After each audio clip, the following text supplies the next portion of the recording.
Buenos nachos, amigos, and welcome to Hallyujuku, a podcast where we talk about East Asian pop culture, primarily K-pop, but we dabble in other places as well. We talk about, discuss things that are going on in world East Asian pop culture, things that interest us, and whatnot. I'm Peter Rave, your man with no plan. Here with me, as of course, is my teammate, my tag team partner in this endeavor. We got Brandon Cooper, aka King Kaz. How you doing, Kaz? I'm doing well. Yeah. Of course, we gather as often as we can. It's been a little while.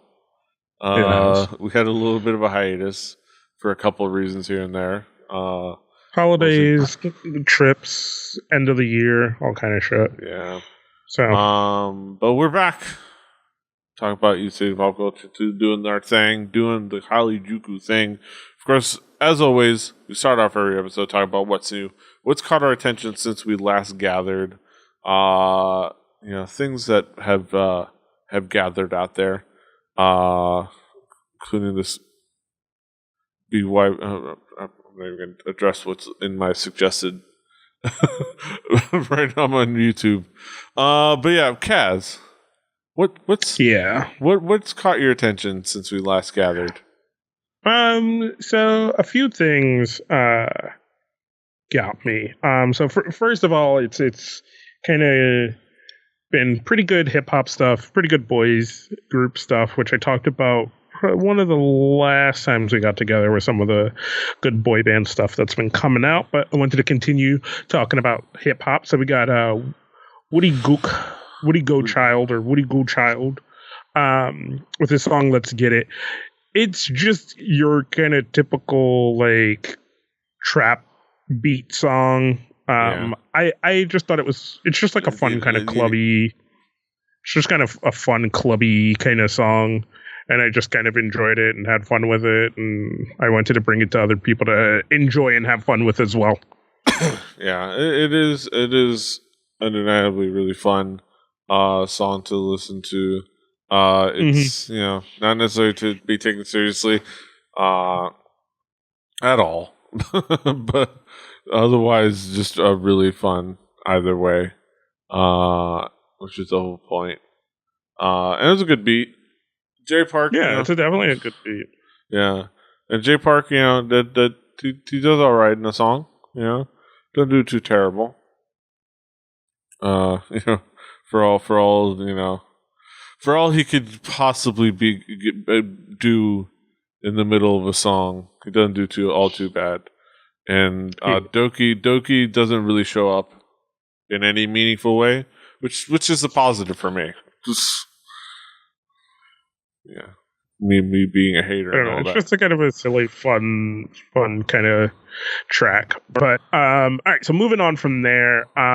For those of you still kind of paying attention to Show Me the Money, like I will admit, I meant to go back and pay more attention to it, but I never got around to it.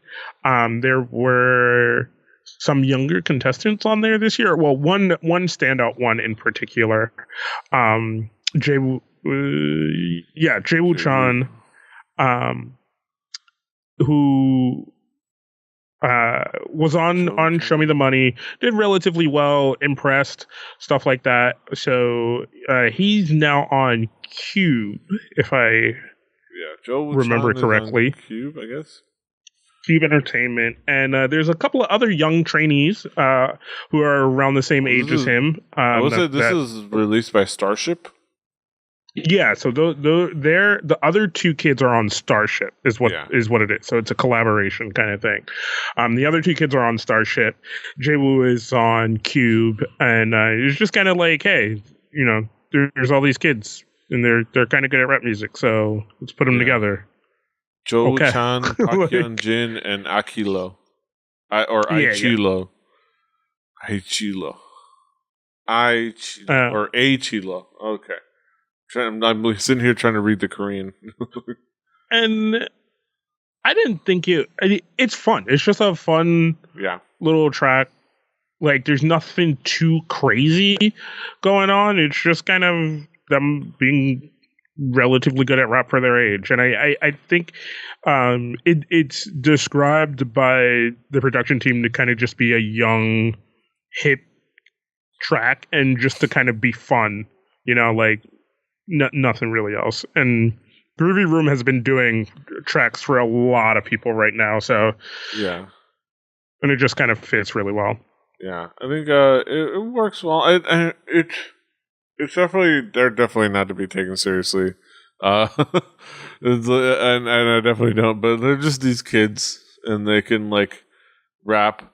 They're doing this like trap beat sound, which is like okay, yeah. It's like and it just feels weird, like a little silly on in that respect, but that works. It's the trend. It's the style. And they are competent, and the song is fun, and the beat is fun. Is you kind of go. Just expect that it's gonna. You don't come in. Don't come in being unable to handle toddlers pretending to be trap stars. Like you just get I don't know if it's that. It's just I just think it's like kids who have an ambition and are kind of going for it and are already relatively farther than probably what everybody else in their trainee group are. Yeah. It's one of those things where it's like if you can't, I would say just kind of take it with a grain of salt. Just come in here just with an open mind, just enjoying a beat and enjoying some kids doing their thing, wanting to rap and just be part of the scene. Also, and we know how hard it is when you're at that age in Korea in the entertainment industry, especially being a trainee. So them getting this far ahead to have a release like at 13, where like that's tough to do. That's tough to talk some CEO into letting you do. Yeah. Also, gotta be impressed by these kids being able to crack program and mod their own Super NES games. Yeah, it's an impressive skill. I mean, let's admit they probably just looked it up on YouTube. Yeah. I mean, you know what? That's what the beauty of the internet. All share information. We get to be able to find out how to do things and go try it. Try new things all the time. Siri, how do I mod these things my dad uses? Yes. All right. Back to Jay Park. Last but not least, back to my boy Jay Park. So this song I actually really liked. I had to look at it a couple times. I was like, I'm sorry, is this who? Oh, it's Jay Park. I'm sorry, who made this song? Jay Park? Because it's swagger, but it's not super braggadocious, which is what you're used to from Jay Park. It's just kind of a really just well done rap song, and it also has Jesse on it, so that even threw me off. Yeah. We'll say it should be fairly obvious just by looking at it, but this is a song produced on behalf of Nike. Nike, which is probably why it's done so well. Yeah, so it's like, so why it's kind of held a little back. It's like he knew this had to be on television, so it just kind of had to be cool, not Jay Park on 100 with gold teeth. Right. It's like, look, we need you at like 45. We need you at commercially viable, like right. And the great thing about that is Jay Park knows where that is. He's like, oh yeah, no, I can do that. All right, fine, cool. yeah. And it's like, and it works. So produced by Gray, who's fantastic. Yeah, love Gray. Man, we end up so much talking about how good everyone at AOMG is. Like, it's just a good group of motherfuckers. Like, so keep it up, AOMG. Keep it up. The AOMG is fantastic. Also, the video is amazingly fun. Yeah, all the different athletes. Yeah, all the different like especially athletes. You get to the D&D part. Yeah. Oh yeah. Not the DDR part. DDR, not DD. That would have been extra amazing if, like, in the middle of it, like AOMG dudes are sitting around playing D&D, like, yo, like, and then like throw a D20 and then act like they were throwing money, like.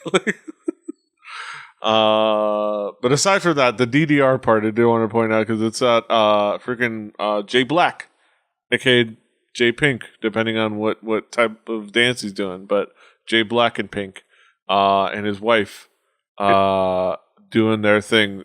And if you've not seen Jay Black or Jay Pink, whatever moods he's in, dance, go seek him out. He does, and what I'm talking about with the Jay Black and Pink is that he's Jay Black when he's doing intense, hard hip hop sound, but he also has a mode where he's Jay Pink and he's got heels on and he's doing fierce as fuck, like fierce as fuck, like girlish dancing, and it's like he could flip that mode and amazing dancer. Yeah. Jay Park and Juzzy. Singers who killing it. Yeah. Singers who somebody decided to allow rap to rap. And, they did for as much as I kind of like scoff at them sometimes when they decide to rap. They did a pretty good job here. Oh yeah. So much so. Yes. Yeah, moving on to my stuff. Speaking of ridiculous people, so I've been checking out the unit. I've been catching up, caught up. For some reason, I just got into it, and I think I talked about it before. Where they just started getting into it, and I've been kind of enjoying the drama, and then the performances, and like seeing people like Yuna Kim and Isuji, formerly of the ARC. I think like the emotional arc of seeing those two members of the ARC, like trying to make it, and try to debut together and their friendship and all that is absolutely adorable. And then like seeing even like I've been enjoying the dudes and their stuff. I think overall it's been a fun show. It's fun. It's very much a reality show. It's very much a Korean survival reality show, and it has all those trappings. Also, it has very obvious all the fun obvious product placements, like the Timon, like they're every episode they need to suddenly order something real quick and get it there quickly, courtesy of Timon. like, man, I forgot my toothbrushes. I ordered them. I ordered them today. I ordered them this morning, and they got here now. Beep, beep, beep, here they are in the box. Or they're oh, it's time for food. Here's all the Burger King. But that that's how those shows get made. So, yeah, yes. Have you seen any the performances from the unit? Not yet. No, I have not yet. There's been some. I'll have to check them out at some point. A lot of them are on YouTube. You can check them out. There's been some really nice ones. And I've been enjoying the mainly the girl. I'm the girl group guy, but the dudes have been doing fantastic. There's a really great performance of they did a mission where they had vocal battles. They had vocal / rap. It was two teams. They had to form teams, and then one of the battles was the two performance teams, which was just basically the dance teams. So they had to put a performance, and one of the teams did one of That's What I Like, Bruno Mars, and they kind of mixed it with this Kingsman inspired thing, and it was well done, and it was really fun. So it was definitely worth checking out. Okay. Yeah, go check out the unit. It's on Viki. It's not deep. It's not deep philosophical documentary work, but it's a fun show. Yeah. Probably keeping track of it. It's a bummer that the ratings have been tanking from what I can see. Yeah, I think it could kind of be like we had a really hard spin up of these kind of shows, Yeah. and people are probably just a little bit worn out because like you're like, oh, this is popular. All right, let's produce 100 of them. So people are Yes. just like, okay, all right, calm the fuck down. That being like, said, yeah. That being said, can I breathe? Can I fucking breathe? Can I breathe for a minute?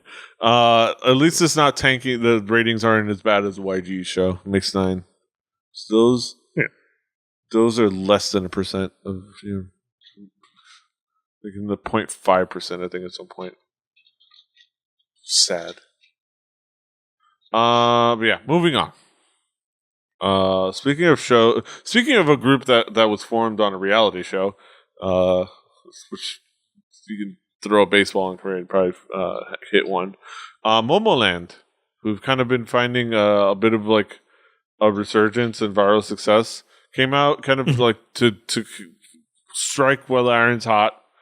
Decided to come back. They came back with a song called "Boom Boom." And it's actually really fun. Like it is a really fun, catchy song. It has just that right level of kind of quirk and a mimetic nature. That I think works really well in their favor. They are making sure to capitalize on what made them successful. They cried a few moments of having Jui in the center. Kind of like, hey, here's who but but also making sure everybody gets a chance to shine. And I think it works well. I think the song is catchy, the song and fun. The hook is really cool. The dances are like catchy and fun, like and very copyable. like and I think which I think is a great factor in its favor. Yeah, I think a lot of it works really well. I also love how they made sure. I can only imagine the everywhere you see the 1-K logo, they must normally include that must normally have the channel it's airing on's logo. Because like there's a lot of like little 1-K logos in this video. But yeah, Kaz, what did you think? I enjoyed it. I didn't think it was too K-poppy. And yeah, I know that's kind of the thing. We always compare a K-pop song, and people may not always get that, but it just kind of means overdone. That the thing that we know, the thing that you expect, right?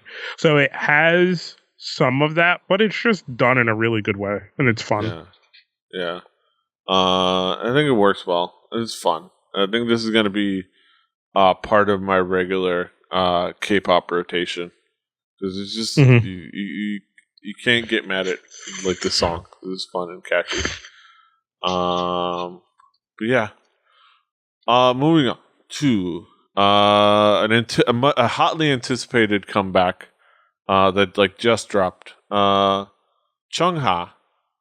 She, of course, speaking of those reality, those survival reality shows, Chungha, she of IOI, came back with Roller Coaster, and it's good. It's a good song. I think she's great. She's talented, I think, as a singer and definitely as a dancer, and she's definitely one. And she looks great. She performs well. She has a really nice presence. If I could fault this song for anything, is that it lacks punch. I was trying to figure out like what, because I liked it, but I didn't love it, and I was trying to figure out why. But it just lacked a bit of punch. Like it just kind of was there, and it was enjoyable, but like nothing. nothing popped at you. Nothing popped at me. I don't know, but it's not a bad song per se. It just I don't know.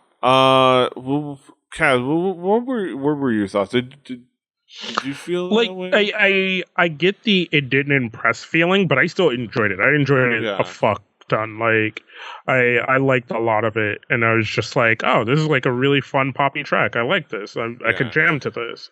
Um, but I get what you're saying, right? Like it doesn't hard impress. Like it doesn't really hit you in any way.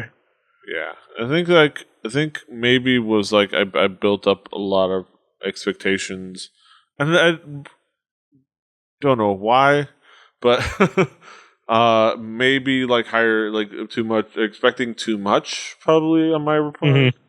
I think just the fact that it is a really nice, well made pop song that showcases Chungha really well is good enough.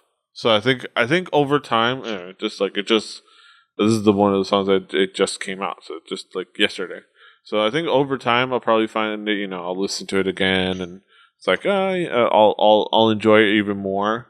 But yeah, it just those were my like my initial feelings, and I think mostly just due to elevated expectations.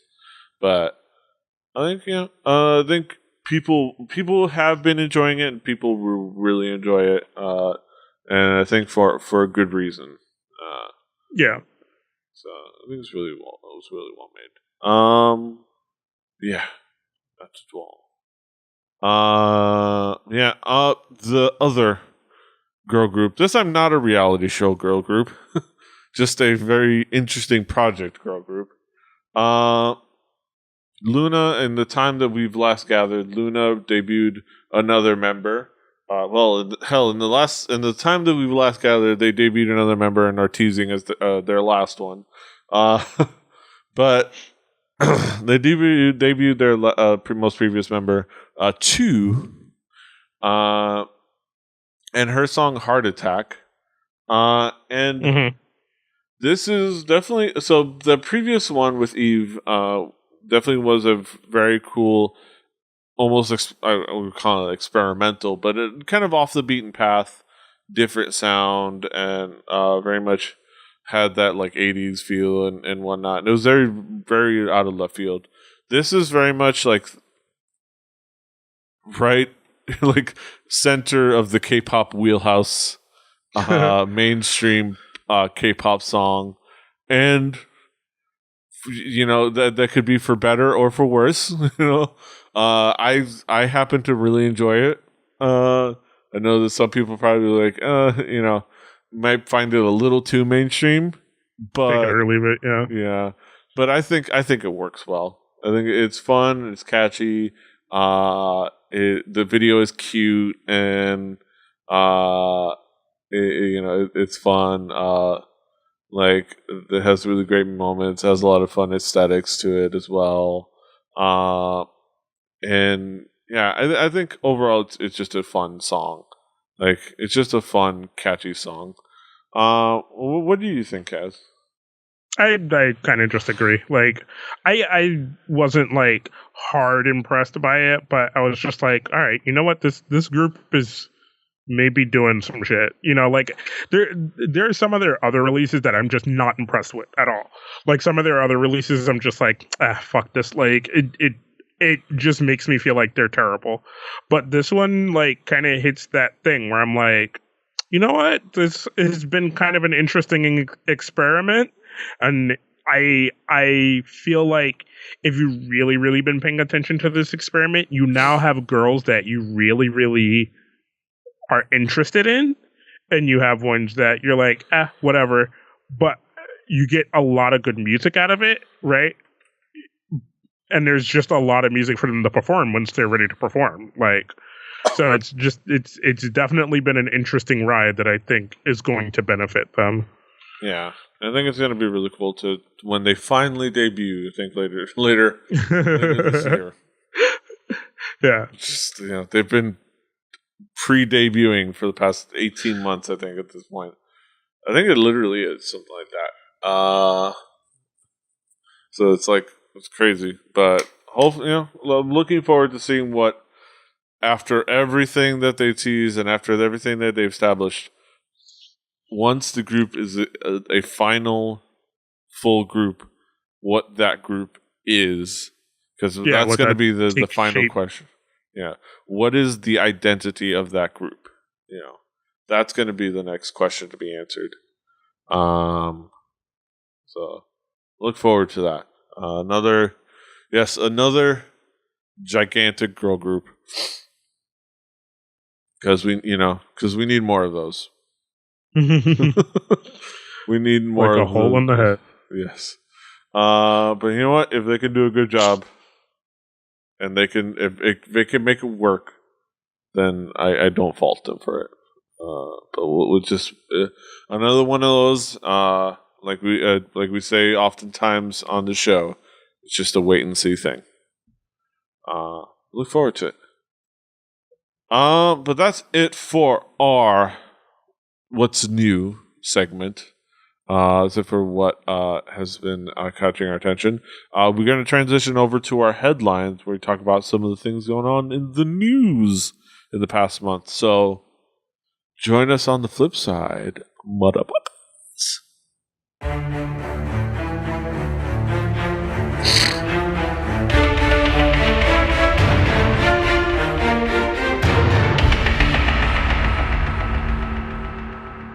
Welcome back, ladies and gentlemen, to the headline segment, where we talk about some of the topical topics and things going on in the world of East Asian pop culture since we last, in the last span of time since we last did an episode. Quite a few things happened. So there's things to unpack and drama to unfurl. But first things first. The expected. This is nothing dramatic about this. Miss A officially disbanded by JYP at the end of last year. Leave behind a bunch of hits and what ifs. The writing was literally put on the wall. I love it's like literally put on the wall when JYP replaced Miss A's poster with Susie's, and now JYP has officially disbanded the group. And then kind of just a fun kind of go through. Well, not fun, but like a little bit of a run through of their history and why. They've only had one comeback since 2013, and for as iconic like as you almost think like Miss A could have been, like it's crazy how like indelible their mark was for a group that, for all intents and purposes, only existed for 3 years. There was that one extra comeback that was really, and it was a good song, but for all intents and purposes, they existed for 3 years, and that's what they do. That's how they left their mark. Like, and yeah, I told you, like I loved Miss A, and Miss A like was like one of my favorite groups. So that is definitely like one of those things. Like they were just good, They were among the like they said in this article, they were among the girl group elite. It's crazy to imagine like if they had just kept going, like what they could have done. Yeah. But that being said, like you understand, given like how Susie's like trajectory went, like it was like Susie was up here, and suddenly like quickly just way up here superstardom wise, and it's a sad reality where on some level the other three girls were on opportunity cost, and like it's sad that's how you would think of anybody, especially from a girl group that was that talented, that iconic, especially for one of those members was supposed to be the center of the group to begin with, like in Min, like it's kind of the variety star,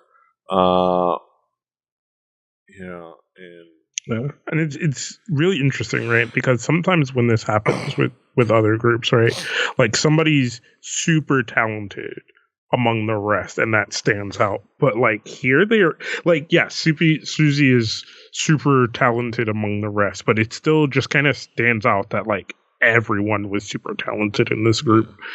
So it's just really hard, to go, yeah, but the rest of you aren't Susie. But it's, like it's But, just, like, I it's don't like know, man. they It's weren't. it's just hard. It's hard to say that, but like, and you could say that, but you're not Susie. But and it's all entirely on perception, because it's not like they were that much less talented, other than they weren't actors. Like, Susie, Susie's trajectory just kind of was on another level. Yeah. Yeah, like that, and then at some point it was very obvious that there was a separation. They weren't necessarily they weren't necessarily anything more than coworkers. So it's not like AOA and Solhyun, where Solhyun kind of very obviously actually kind of needs the other members for companionship and friendship. Like, from what I can tell, like, she's like, whenever she's not working, she's very lonely, and she kind of like demands one of them to be around, and she kind of annoys them, which is kind of adorable, but yeah, kind of a different dynamic. But it is interesting, the different dynamic. Like, yeah, who knows what could have been.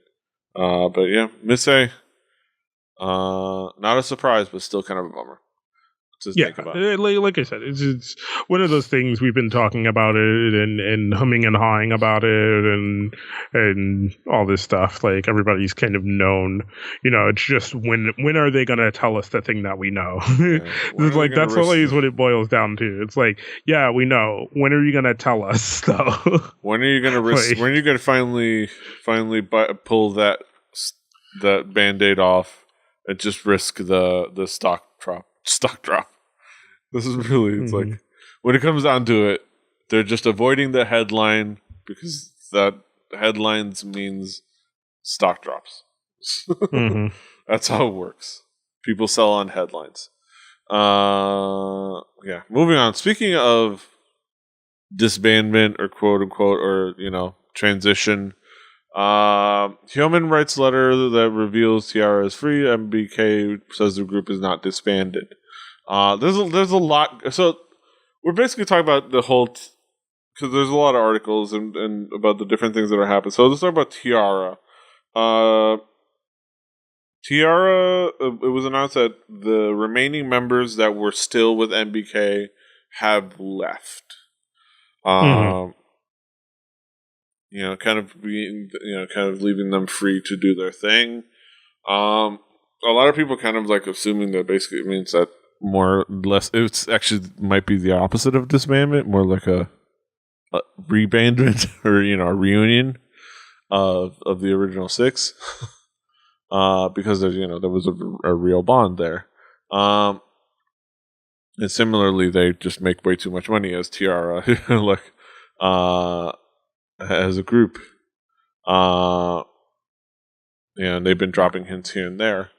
And there's been some back and forth. Of course, there's like, now, you were saying, if you were thinking MBK was going to let them go without some drama,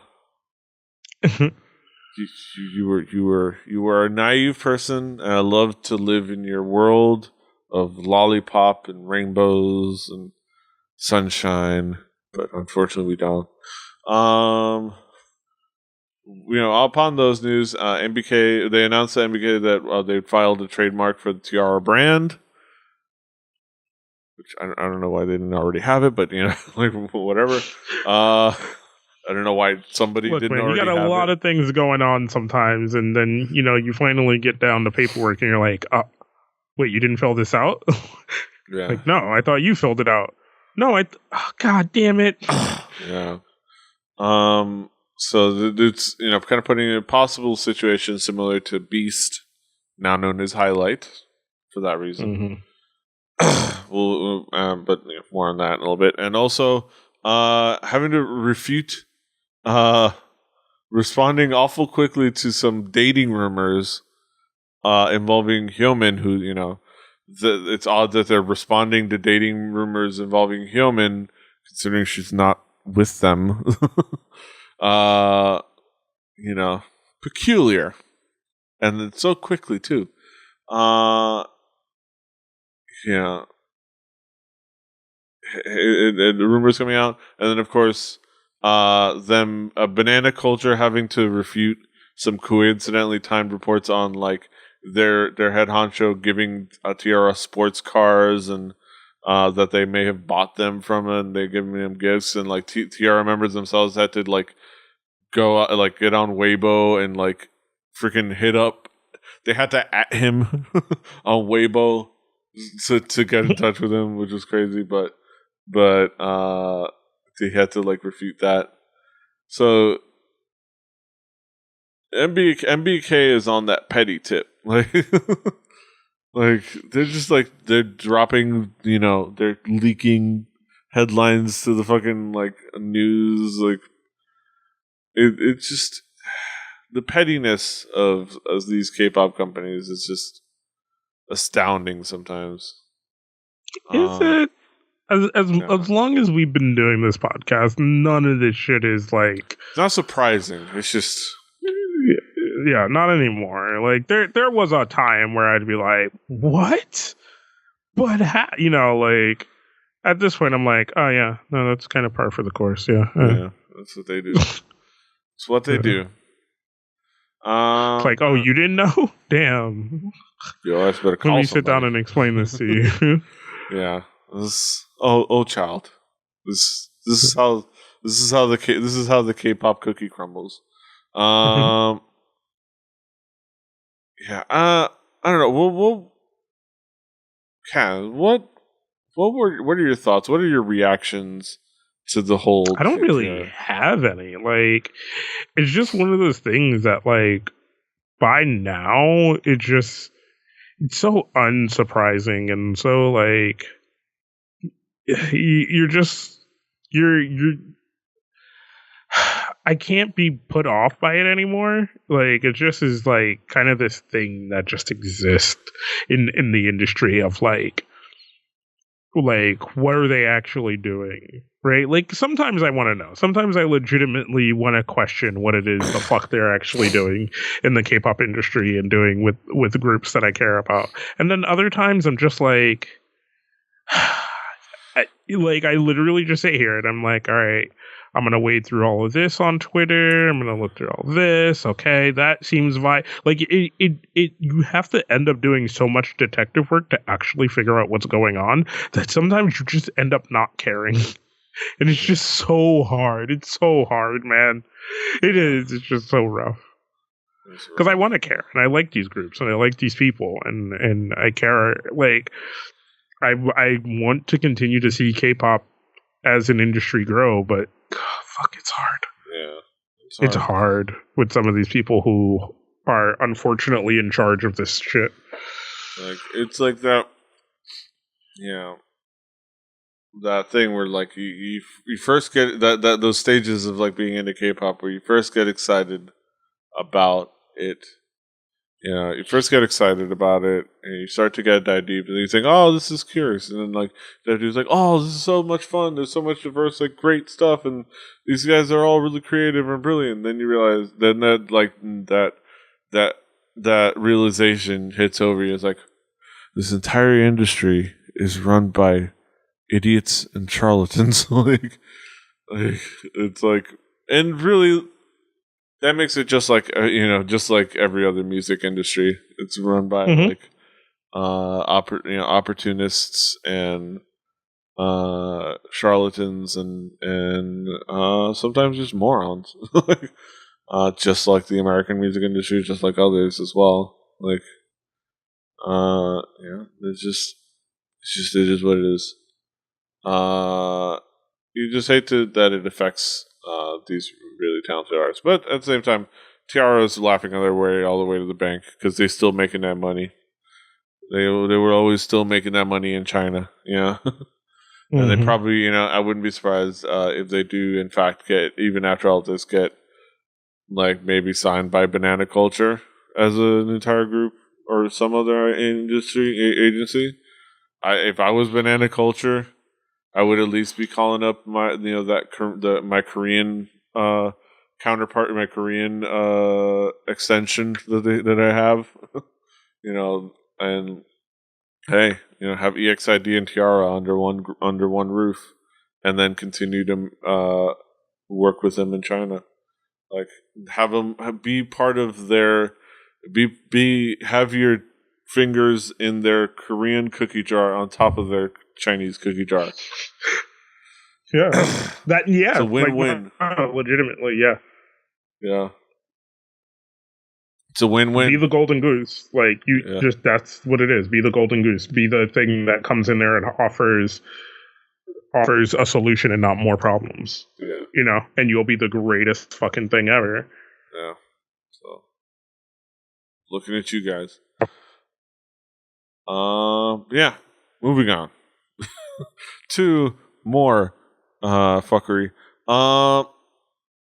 SBS paid a director about $8,500 worth of gift certificates for 6 months of work. Well, they paid him $85,000. $8,500. Like in gift certificates, not like worth. They gave him gift certificates for the total sum of $85,000. $8,500 for his work for 6 months of work. 9 million won, $8,500 for 6 months of work.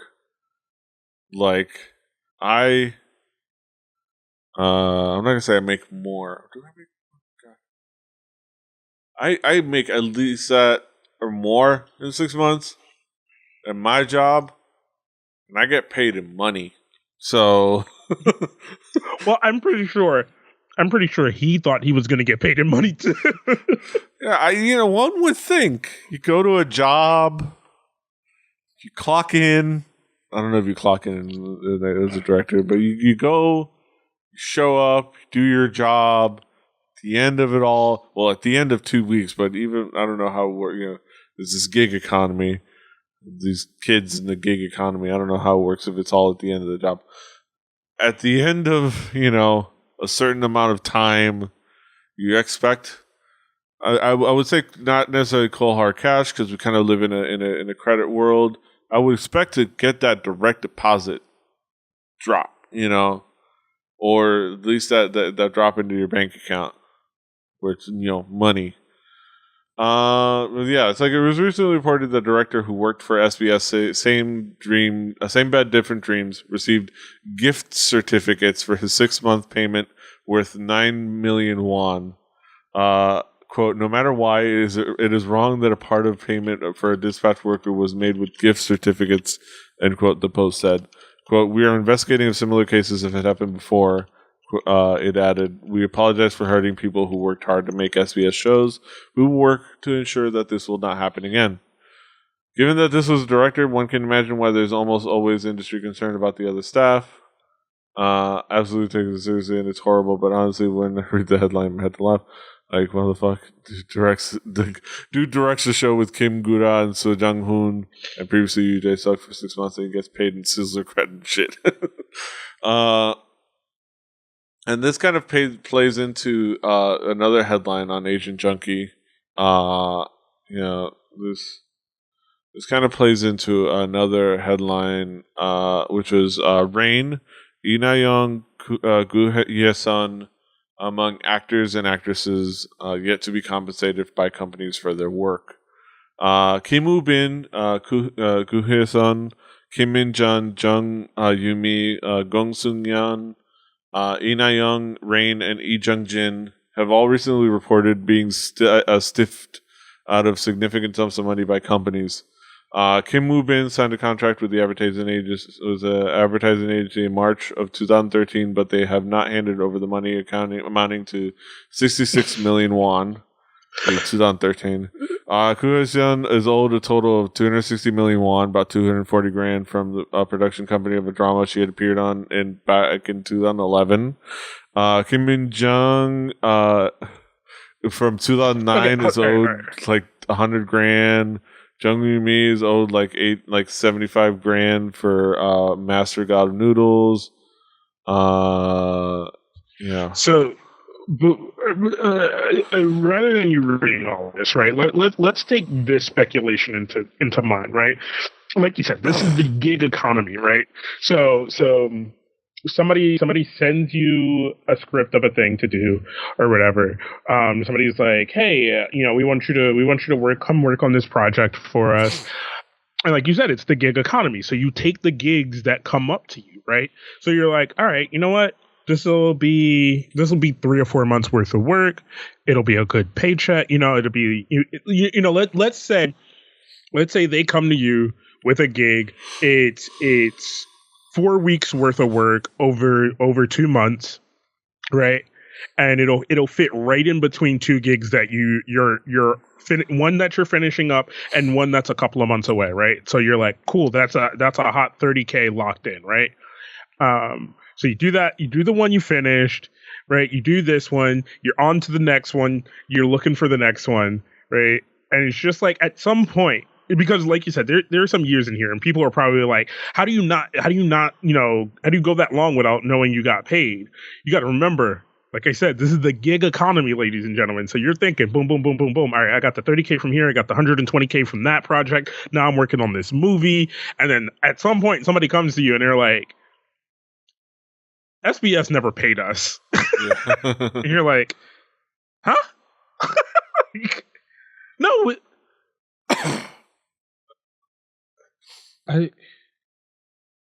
Yeah, that was like 6 months ago. Like fuck, where's our money?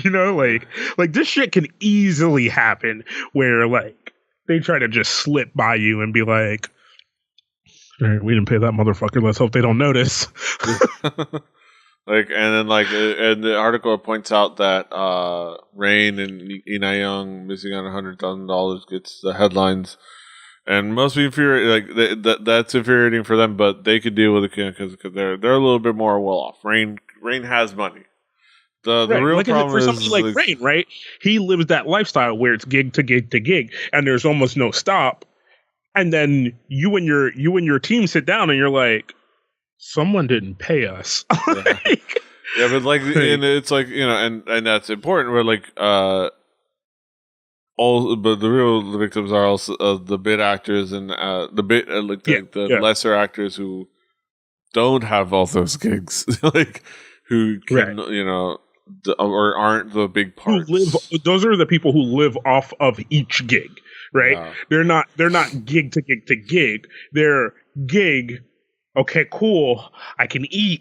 I can keep doing this as a job because I just got paid just large lump sum, right? Because those are the people who live on that large lump sum of money until their next job, right? Like, yeah, you get paid $25,000 for one job, but it took you a couple months to do it, But hey, you got that one large lump sum, and now you're like, cool.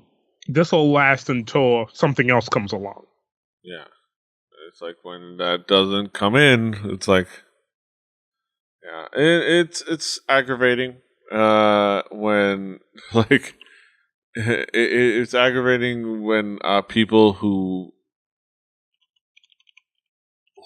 are out there trying to make a living off of what they love to do can't do it. We are in a both of us are. I'm an observer.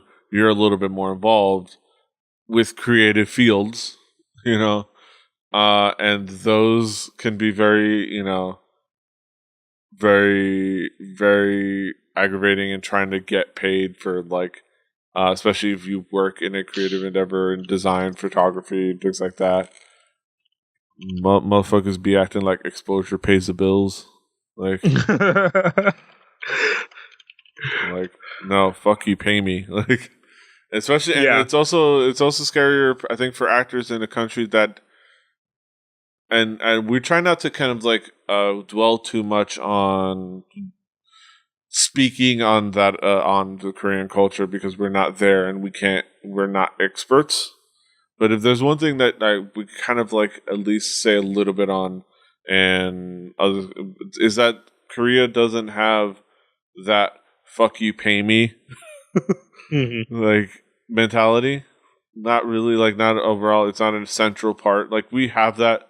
Like, it's like, you want me to work overtime? You gonna pay me overtime? Like, like we expect the overtime pay with the overtime hours. We'll work the overtime hours because we need it, but we expect to be paid. So that gets addressed a little bit easier. But when you're not a big time actor and you're maybe young, like it could be a little harder to speak up and say, "Hey, I put in this work. I deserve this paycheck. Like, I deserve to be paid and I deserve to be compensated." It could be a little. So you get a feel for these people. I've had an issue like due to some other circumstances where I've worked a job and they couldn't pay me like right away, right? Because it was a grant-based job. So like if they didn't have grants, they didn't have money. And there was a month in between where they had no grant money, so I couldn't get paid because that's how I got my paychecks, was through the balances that came through grants or whatever. And then they ended up having to pay me one large lump sum of money, which was just weird. Yeah, it can be daunting.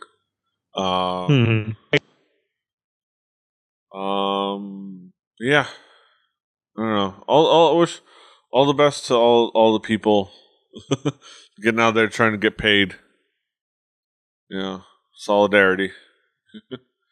Keep grinding, keep doing your thing. Yeah.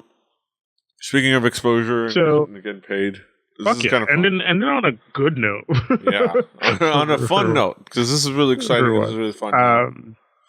As you know, we like to talk about South by Southwest and all the exposure that it also gives to Korean artists and K-pop and Korean music overall. So we have already our lineup for 2018. I know it already feels like we were talking about the lineup for 2017, but here we go. And this is a fucking star-studded. Star-studded. Like, it's not mega star-studded, but it is talent heavy, talent rich. I think. Yeah, it is. It's pretty lit. So we got looking to be attendance at this year's South by Southwest. We got Card. That's just right off the bat. Who I called. I think that's probably the biggest one. I called. Yeah, you did. You did. I called it. Coming back, Park J Bum. Sheko. What is this? Sheko, which is the band. It's a band that's signed to YG's label. Okay. The bald dude with the nose ring, I think. No, the piercings. The pierced bald dude. You know the guy. Yeah. Crush. Your boy. Crush. Lehigh. Yeah, DPR Live. Who's been making headlines, yeah. CK. Keith 8. PH1. Woody Go Child, who we just talked about not too long ago. Victim Mentality. Which is kind of a crazy, like if you remember The Darkness. Mm-hmm.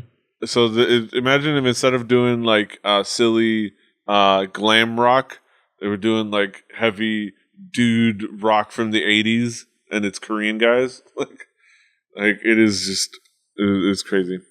But they're fun. They were at a South by Southwest a couple years ago, and they were fantastic. Okay, Luna Lee. Who I think just does like mixes like traditional instrumentation and does some really cool stuff. And then we have she does kind of cool songs and covers and stuff like that. Then we have Sifika, another talented like electronic artist, I believe. And then Say Sue Me, which is I believe a band as well. So there's like a nice like swath of artists. Also, they did a pretty cool job. So this year they've rebranded. It's no longer K-pop Night Out. It's what is it? Korea Spotlight. I want to say Korea Spotlight. Okay, I forgot. let me. Fuck, I forgot. It was I'm gonna look it up right now. In a moment, gotta find out. It was, I believe, it was rebrand Korea Spotlight. Which it makes sense because now it has been more than just K-pop. It is kind of a nice representation of different types of like Korean popular music, which I think it's to its benefit. But yeah. What do you think of this lineup? What do you more? I think it's fucking hot. I fucking wish to hope I could go. Yeah. Because I definitely want to see J Park, want to see Crush. I have seen Card would be amazing. Yeah, I got a chance to see Card, but I would love to see them again. I'd love to see BM in that environment. Big Matthew. That would be fun. Yeah, like Victim Mentality are fun. Like I'm looking forward to them. And I called it. I knew Card was going to come. I knew that they were just like they had hit with the right thing, and that was going to be the thing that they were going to be like, yo, y'all having that show in Texas, right? Yo. You're going to call us up, right? Yeah. We're playing all the international shows. Yeah. So that's going to be a cool show. Even if you don't get to go, I will dutifully report. But hopefully, it'd be awesome if we can both attend the show and be able to talk about it. Because it's a fun night. Yeah, it's a fun night. It is a very cool, high energy night. I would say it's well worth the waiting in line for a really, really long time, though you have to do. Just because you have to kind of be there ahead of time if you want to be up front. But I think, you know what, and I would say the details on attending South by Southwest, I think I'm going to go ahead and finally do that video that I've been wanting to do. Kind of detailing, especially for like K-pop fans, how attending South by Southwest works. Because a lot of people probably aren't aware how it works and how the fact that you don't need a badge. Because I think people are intimidated by the thought of having to buy a badge, which you don't. Badges are for being, badges are for industry people. Yeah, I'm in that industry. No, I'm not. No, not that deep. not $1,000 for fucking like for a badge deep. Like that shit's expensive. I'll put that in details. But those badges, if you're looking at how expensive they are, they're expensive because they get expensed and they get written off, and they know people they can just write a blank check because of that.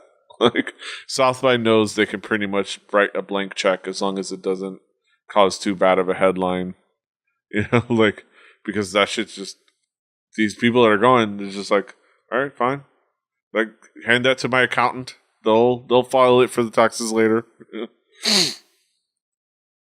But yeah, look forward to that. We will have coverage of all that when the time comes around. But yeah, that brings us to the closing of another episode of Hallyujuku. It's good to be back again. Kaz, what do you got going on in your world?